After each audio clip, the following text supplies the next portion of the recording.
Welcome, welcome. So grateful to be with you in this time. My name is Oriana Ides, and I'm really honored to be sharing a practice with you today called Descansos. Today is our first art-based, ritual-based practice in this 6-month series of offerings called Caring for Ourselves and Others.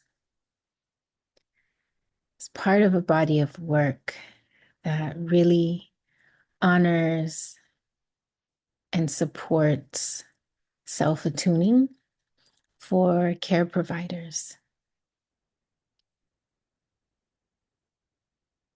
I invite folks to take a deep breath, grab water, maybe art supplies, pen and paper, whatever you might need to feel settled and present.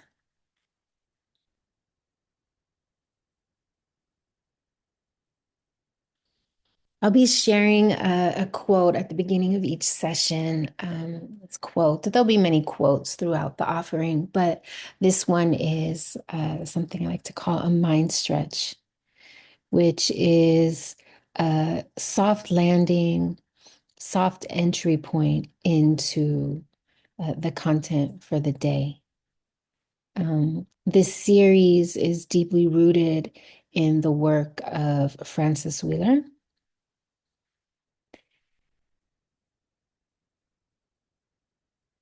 And his body of work called The Gates of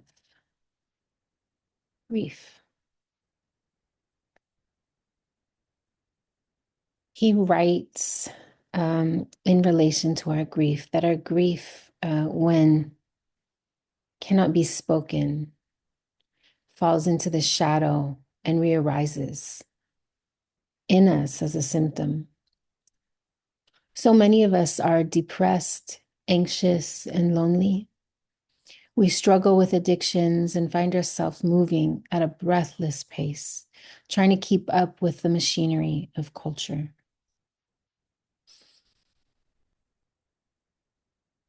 So that actually is not the softest entry point into today's offering, but I think it is a beautiful way to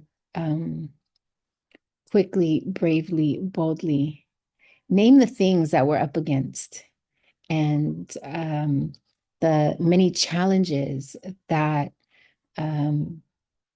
work against or convince us that slowing down and engaging in practice and process to metabolize our grief and strong emotions is not something that is accessible to us or worthy of our time and energy. So as you read the quote, it's on the screen, as you hear me read it, as we settle into this space, I invite you to consider where in your body or your life might unspoken grief be asking for your attention, for your care.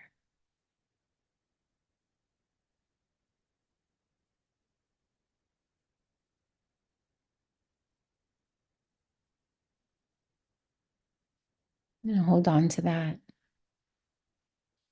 Begin to kind of unpack and honor, make space for it as we proceed in today's offering. I do want to share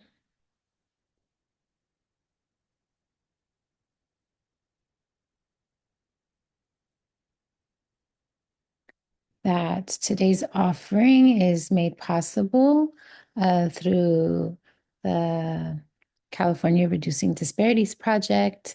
I am a TA specialist with the LGBTQ TA Center, which we support 6 LGBTQ grantees through technical assistance. capacity building, and peer learning. Together, we're implementing and evaluating community-defined programs that support the mental health of LGBTQ plus Californians. This work is funded by the Office of Health Equity, and our aim is to really uplift, honor, share, explore culturally rooted practices that exist within our community to help ensure that our work stays grounded in equity, responsiveness, and sustainability. The aim of this series, this is the second in the series, but the first practice-based offering in the series, and there'll be 6 monthly, is to build a personal collective practice that honors and integrates ritual and connection that really supports our ability to navigate and metabolize grief for ourselves. And that in turn strengthens absolutely our ability to do so for others. Many of us are operating within organizational cultures that are the default, right? That we've inherited. This offering here is an exploration into a solution finding that helps us think about and feel into ways we may integrate ritual in our existing structures and practices, and dream, vision, feel into how we can create an infrastructure that supports the metabolization of our grief and traumatic experiences so that we can dream and be beyond. So that's our hope for this series, our time together. I'll just walk us through the agenda. Welcome and introductions. Welcome to the space, introducing what this space is. I will guide us through a slowing down practice. We will talk about the 5 gates of grief, some, and then engage in a practice-based experience, and then close out. So you are listening to a recording of a live session that happened in October of 2025. So I would like to invite us into some intentional settling, return to our bodies and our breath and the land. You signal to yourself that you're safe and that you're here as a compassionate witness, and that you will practice this next few moments and maybe for the next hour, a slowing down, a settling, a witnessing of your experience without judgment.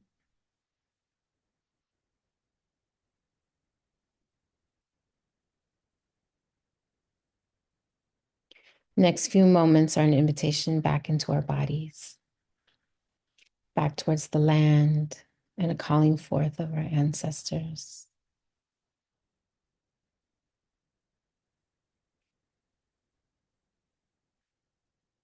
I invite you to engage however feels accessible to you. And for the next few moments, find the resources within you to settle, to sense into the many layers of connection through which you belong in this world. You notice the quality of your breath without any effort or intention to change it. Just notice cadence. Notice your default breath. and the parts of your chest it occupies as you inhale and exhale. Again, just noticing, is it labored? Is it shallow or deep? Is it quick or slow?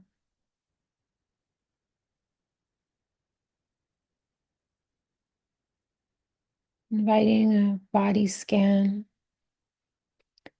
from the top of your head down through your neck and your chest, your stomach.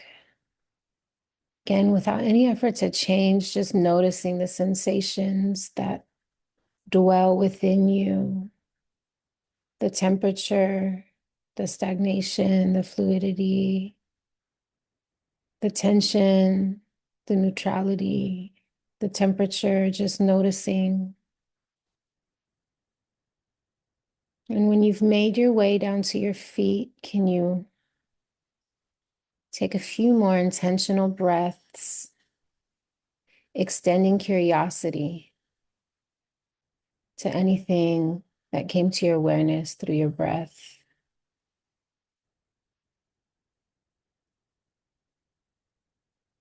Through your settling, through your noticing. What might it need from you? What might it be trying to tell you?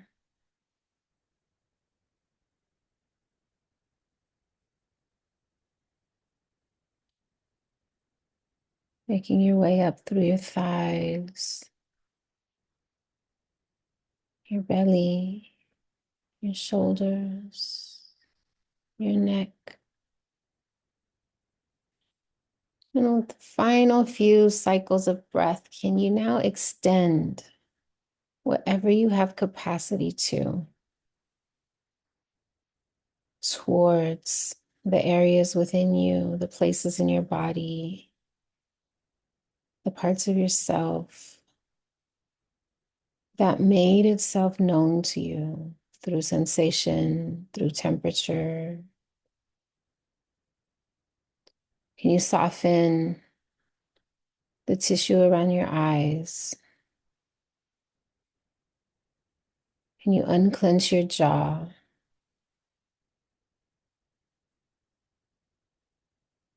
Can you straighten, elongate your posture without laboring too much?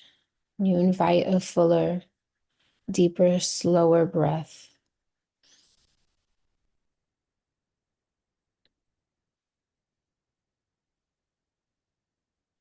Maybe in through your nose, out through your mouth.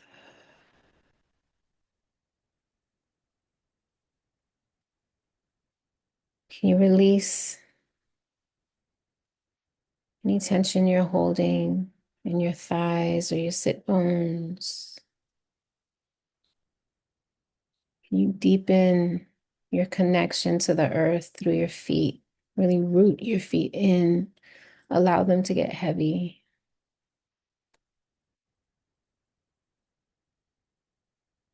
You feel your connection to the earth, extending gratitude and reverence.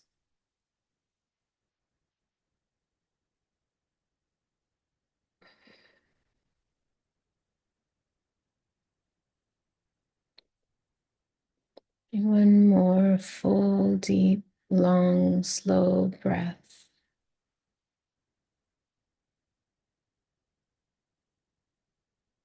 What are you noticing as you move some of your consciousness out of your body and back into your thoughts and your mind? Where did you go? How did that feel? What are you holding? What are you ripe with?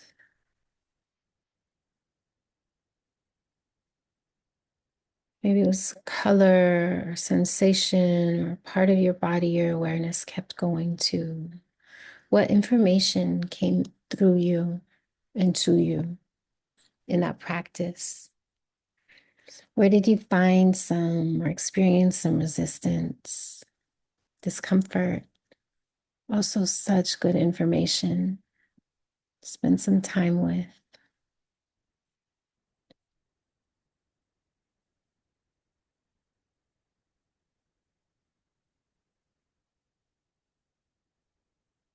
Thank you for softening to that practice. Thank you for allowing yourself to um, experience some settling, some release, some intentionality, some compassionate witnessing without judging or labeling. It's not lost on me how difficult it is to be present and how little practice, through no fault of our own, we have in being present, fully present to ourselves.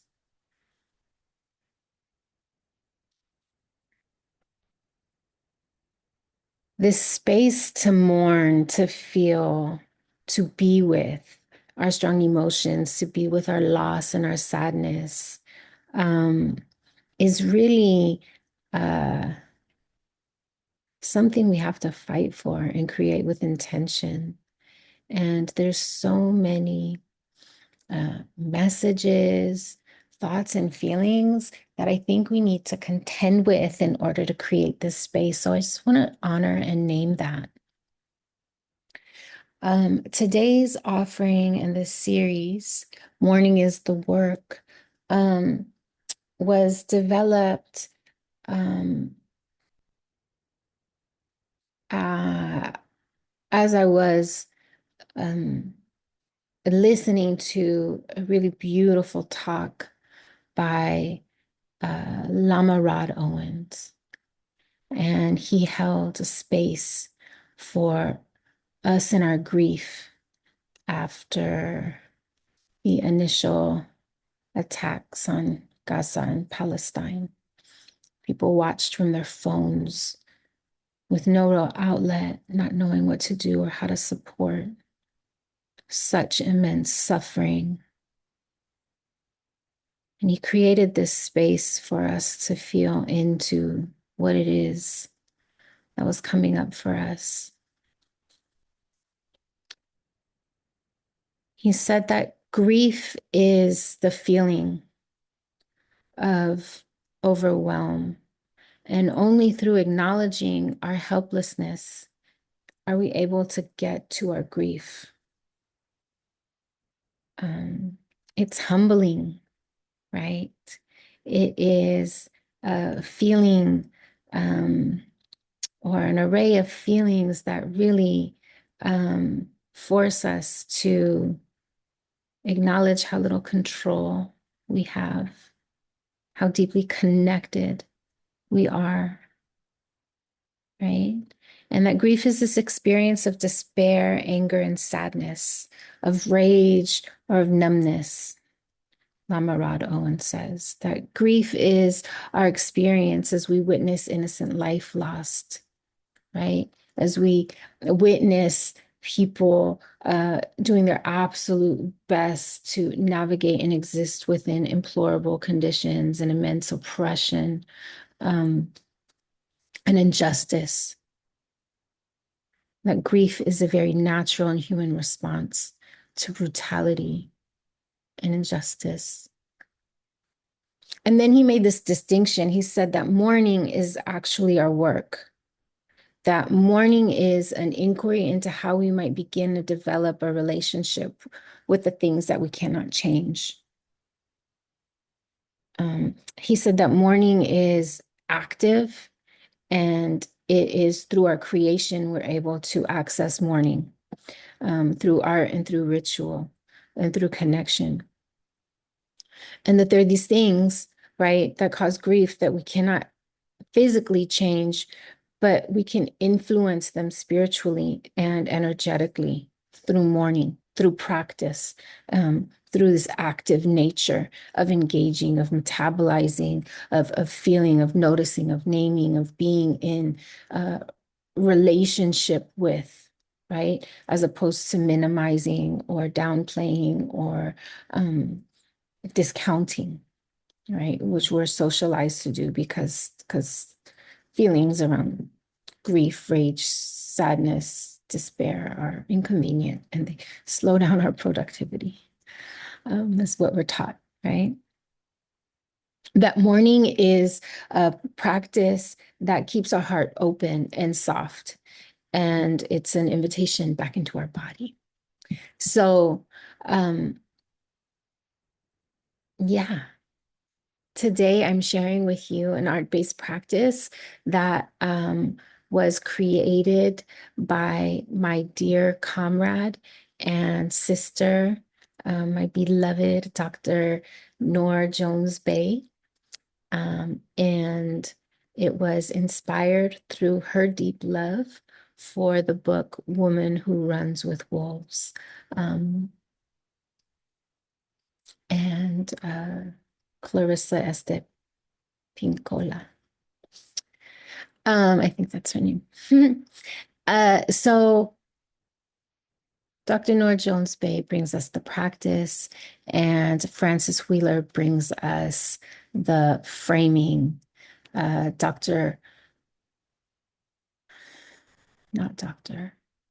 Lama Rod Owens brings us the invitation. Yeah. Um, so The Wild Edge of Sorrow, the book in which The Five Gates of Grief by Frances Wheeler is introduced, says that for the most part, grief is not a problem to be solved. It's not a condition to be medicated, but it's a deep encounter with the essential experience of being human. Grief ripens us, it pulls us up from the depths of our souls that is most authentic in our beings. He writes, I'm an advocate for grief. I see the many gifts it gives us. While it's difficult to embrace grief, without it, we would not know the heartening quality of compassion, would not experience the full breadth of love, the surprise of joy. We would not celebrate the sheer beauty of the world. So grief work is mourning, and grief work is primary ingredient in the resolution of trauma, says Frances Wheeler, right? And we are living through incredibly traumatic moments that are relentless, right? They continue to persist. They get bigger. They span wider range of who's impacted. The practice of mourning, befriending our grief, creates new patterns and pathways that really honor ourselves wholly and our experience as humans in this world. By engaging in grief work and mourning, we're acknowledging the normalcy, right? The commonality of our human experience. And we're building the capacity to extend self-compassion.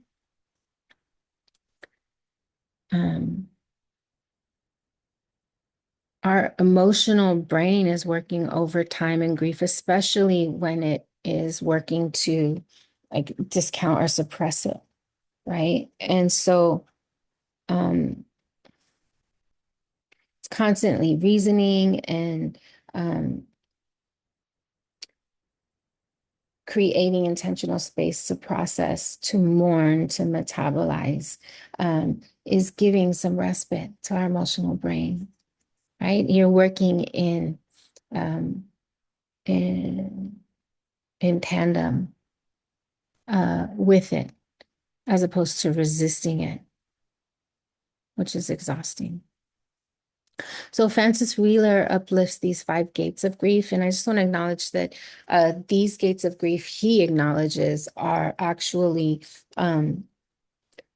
gathered from and through his work in Indigenous communities, in non-Western communities around the world, right? That he takes a lot of what he has witnessed in non-Western, non-white communities and synthesize them in these gates. So first one is very very Buddhist, right? Is very connected to the principle of non-attachment, that everything you love, you will lose, right? As I'm reading these, I invite you to soften or open to the grief you're holding in your heart. What do these mean to you? How do they map onto your experiences as a human in this world? Everything that you love, you will lose. Where have you known that, felt that, had to contend with that? There are places inside of you, parts of you that have never known love. Love has not reached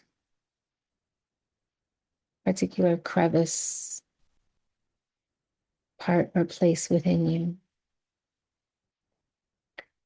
That we're holding within us the sorrows of the world.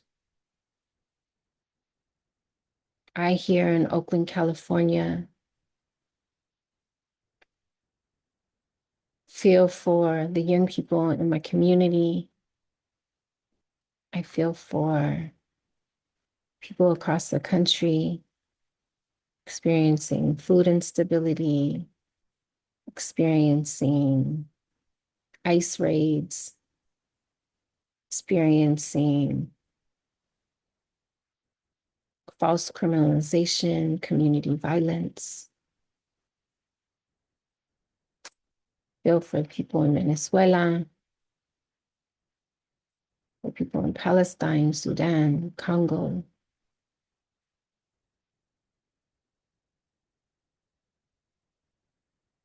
That we within us are carrying grief for what we expected, what we believed was ours but did not receive, what we know in our gut we had right to but did not receive, the disappointment, the invisibility. And that within us also we're carrying ancestral grief.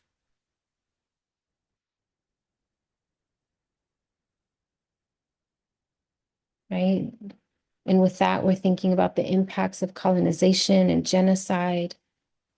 We're thinking about the history of enslavement, being stolen from our land, being forced to separate from our families, thinking about internment, we're thinking about boarding school experience.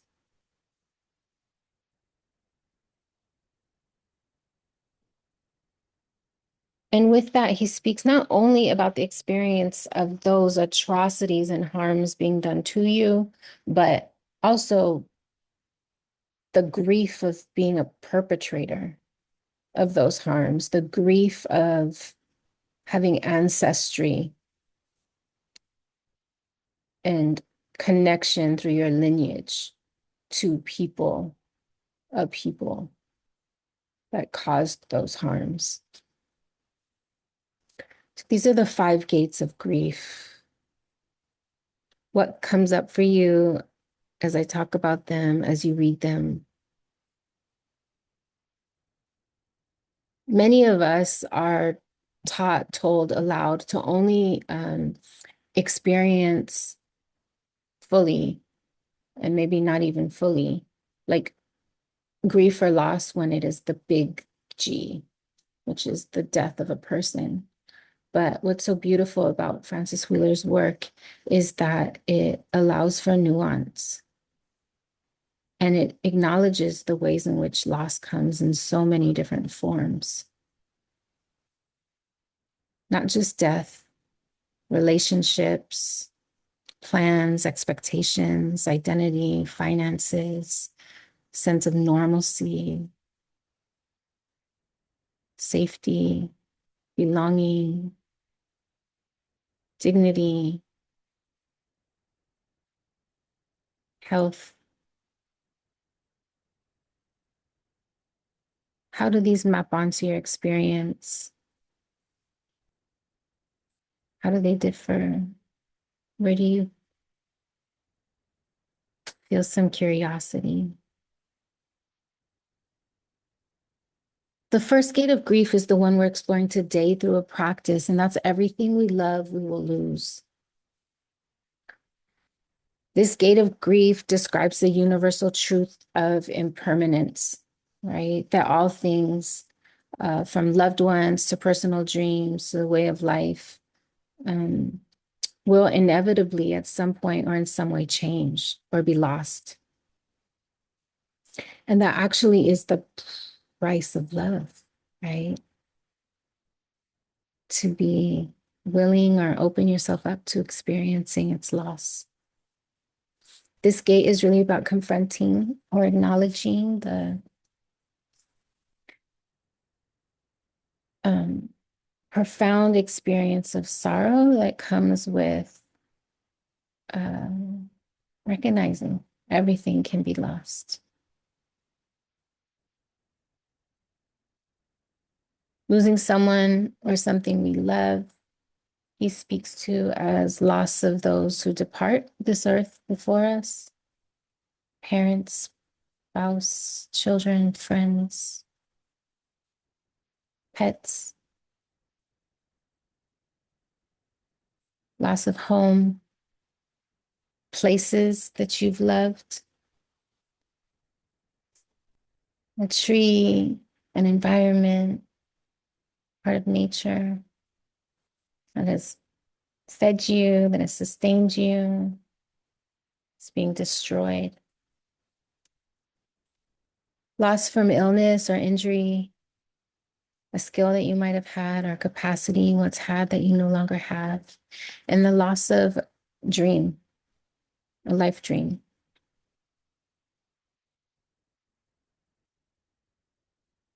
So as we're thinking about this, everything you love, you will lose. What about loss is feeling particularly profound to you in this moment? What do you notice about your ability to process, to be present for, to be in relationship with loss right now in this moment?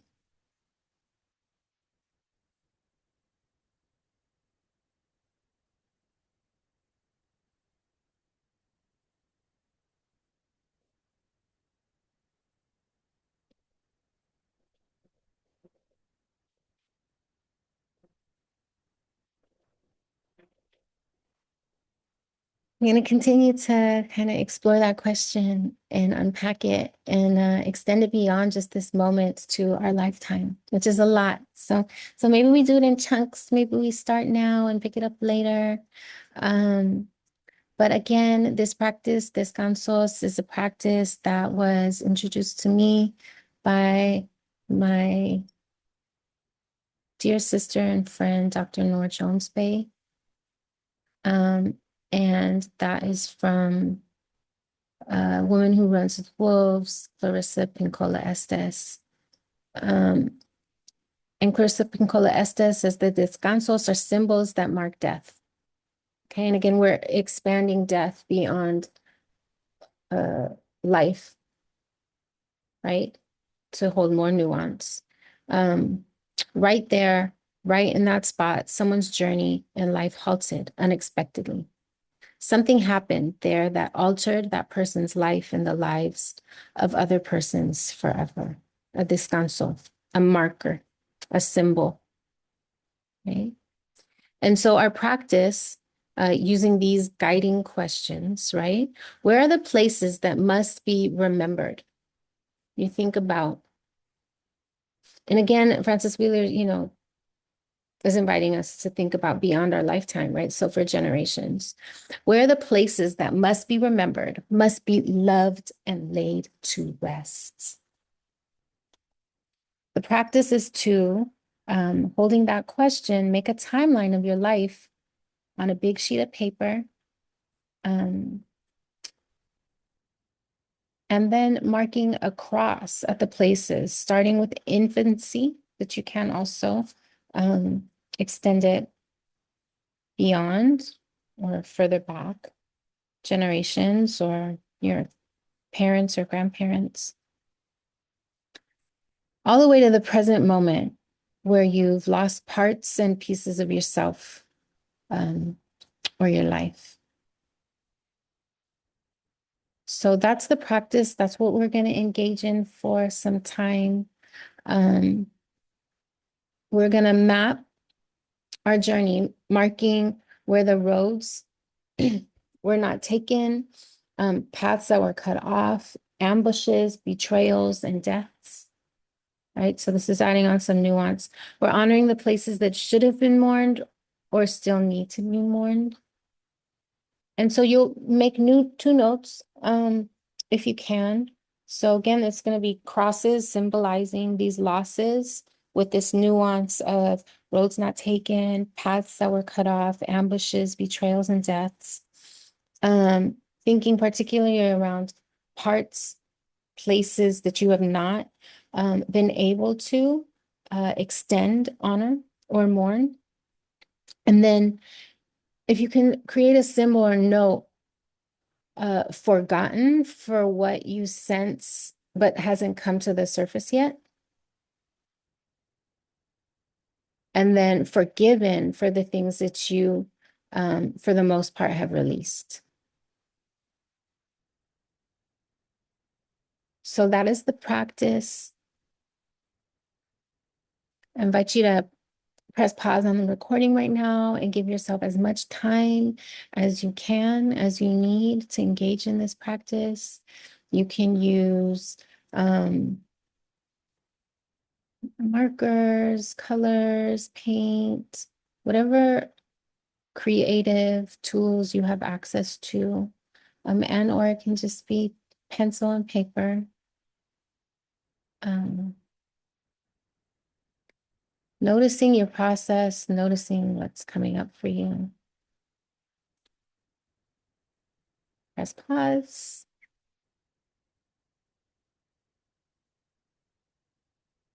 All right, and maybe you press play now. Welcome back. Some opportunity for connection to your experience from some reflection. What did you notice while making your descansos? In laying a thing to rest, what might have you more space for now? And what gesture of love will you now offer yourself in response to your journey? I invite you maybe to journal to those questions. Just allow yourself a moment.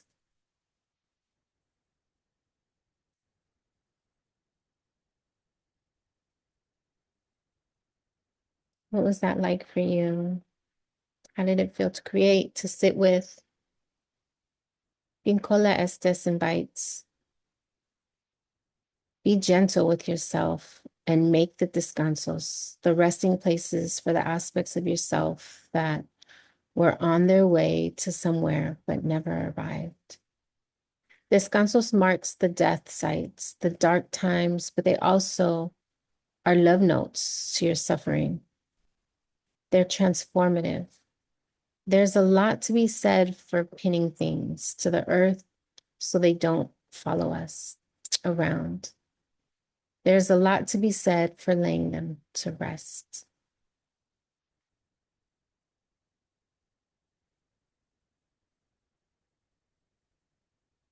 So as we close today's practice, I invite you to think about what within you might want to be given a little more space. What else within you might want a little more rest or to be laid to rest in the coming days. And I thank you for all the ways in which you opened yourself up, softened, made space for today's practice, for any part or piece of today's offering. There are more recordings, more practices to look out for. Next will be the practice of a talking circle, a practice called the wind phone, a practice of heart opening, and a practice to honor our emotional landscape through art. So what is with us presently?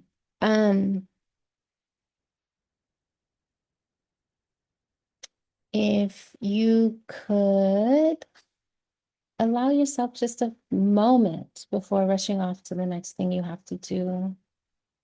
I want to invite us back into a closing practice.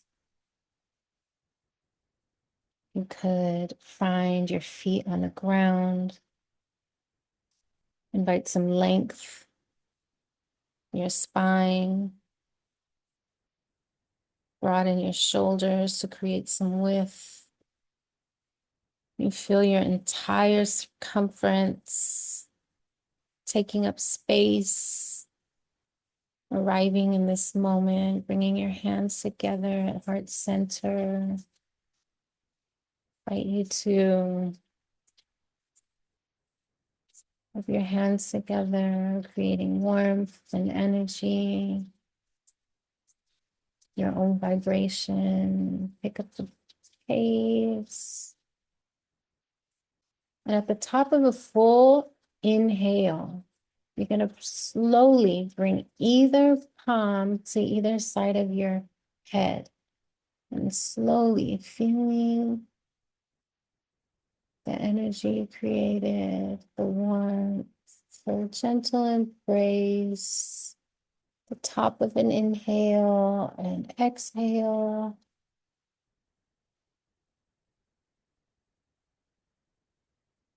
Bring your right hand to your forehead, your left hand to your cranial sacral areas, the nape of your neck. Full inhale, suspending your breath, and exhale. Leave your left hand where it's at. Bring your right hand to heart center, feeling your heartbeat, feeling your warmth, your touch. You're calling all your energy back into yourself. You're feeling into the container that is you, the deep inhale.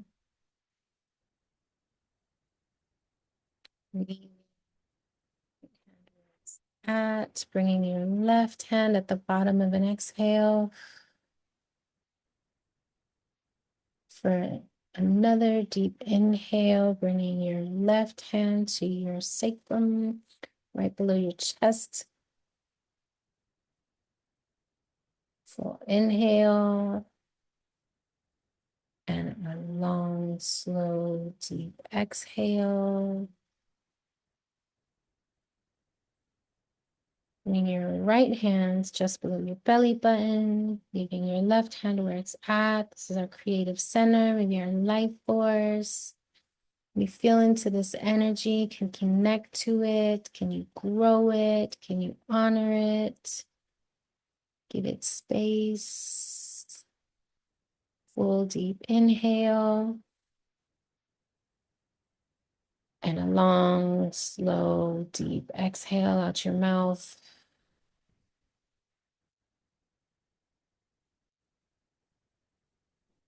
Relax, release, maybe wiggle your fingers, stomp your feet, and thank yourself. Have a beautiful rest of your day.